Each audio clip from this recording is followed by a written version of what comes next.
larger maps, but now heading into game number 2, we're on our shortest map in the map pool, unless you can wall off that natural, which takes a little while for Zerg.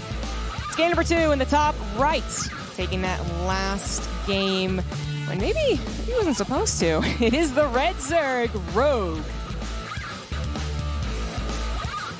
Definitely would have been close either way, but this man with an uncharacteristic lapse in focus there, not monitoring the minimap at a crucial time, but he's still got 2 lives left in this best of 5. Representing Dragon Phoenix Gaming in the blue, it is Dark.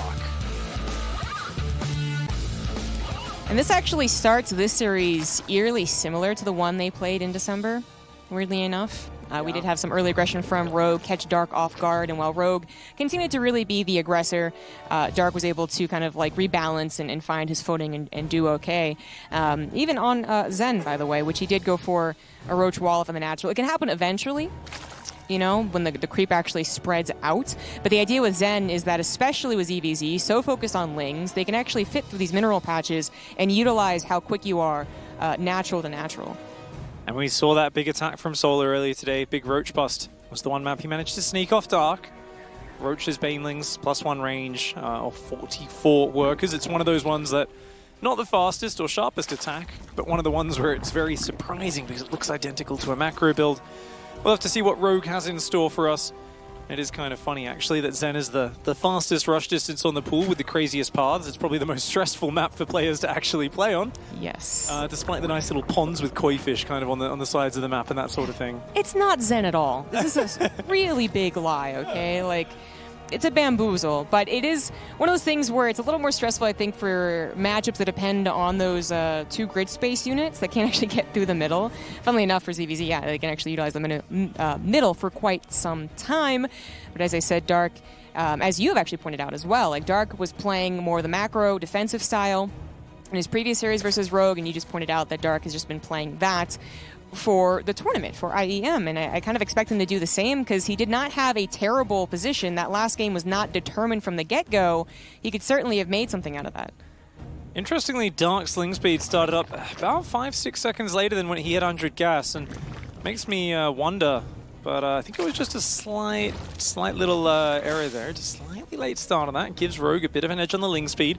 If it does become Ling-Bane skirmish, it may affect Dark's ability to kind of get out on the map and stop the Banelings morphing. Quick Baneling nest there for Dark, starting up, doesn't wall off the front. So I wanted to get that Baneling nest started very early because the creep had not finished spreading over to the right-hand side. Tells me we might see some aggression out of Dark this game. Yeah, it's actually Rogue going to go ahead and place it down so that it blocks that avenue into the base, not just for like any early like severe pressure, which both of them not really committing to, but just for later as well. You don't want 8 lings running by and 2 hiding in the main, but Dark is committing to a decent number of lings, 16 on the way. Is it a skill check or is it going to be more? We have more being produced. I think he's looking for a lot of momentum here. I mean, we very well likely will see drones behind this, but already about 20 Zerglings, 2 there, morphing into Banelings on the opposite side of the map.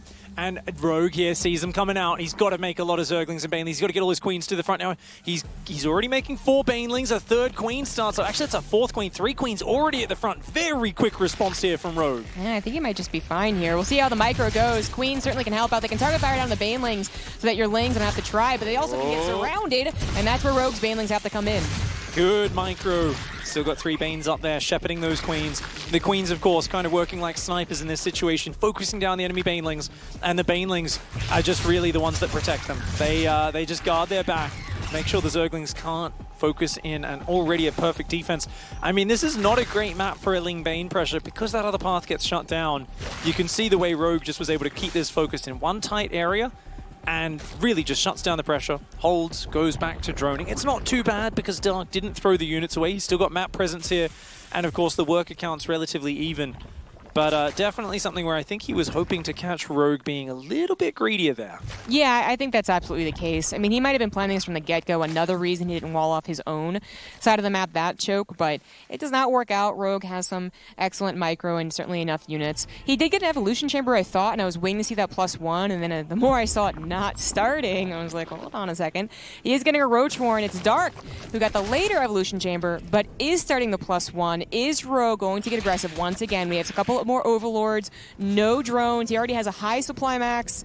This has got to be aggression. The Roach Warren's kind of late for it, though. He would have loved to start those Roaches up already. He's banking a crazy amount of money. He's hoping to just distract with this attack and keep Dark busy.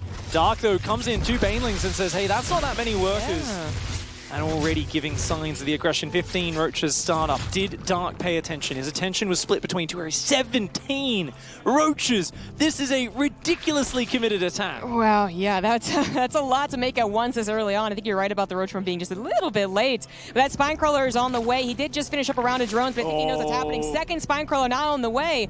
But is it too much? He's also dedicated to a lair and a +1 missile upgrade. That's a lot taken away from his ability to make Roaches. If these spines get up, it'll be all worth it. This is a slow attack to get across the map. Roach is very slow. 9 Banelings morphing. I mean, this is a massive amount of units. There's going to be about 8 or 9 Roaches out for Dark, and he's going to have at least 2 Spine Crawlers finished, and the Queen's pulling to the front. Extra Banelings. I love the addition. Those Banelings need to intercept Rogue's Banelings. He's got to stop those Banelings connecting.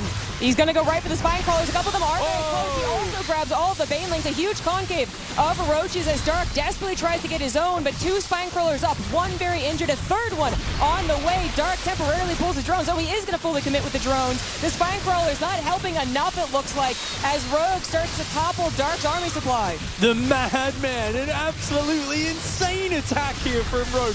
Banking up 1,000 minerals and then building 17 Roaches at once, distracting with the Lingbane pressure, and now he is on top. The last vestiges of Dark's economy. You can see the frustration on his face. The wool is being pulled over his eyes, and we suddenly find that Rogue is up 2 games against the final boss.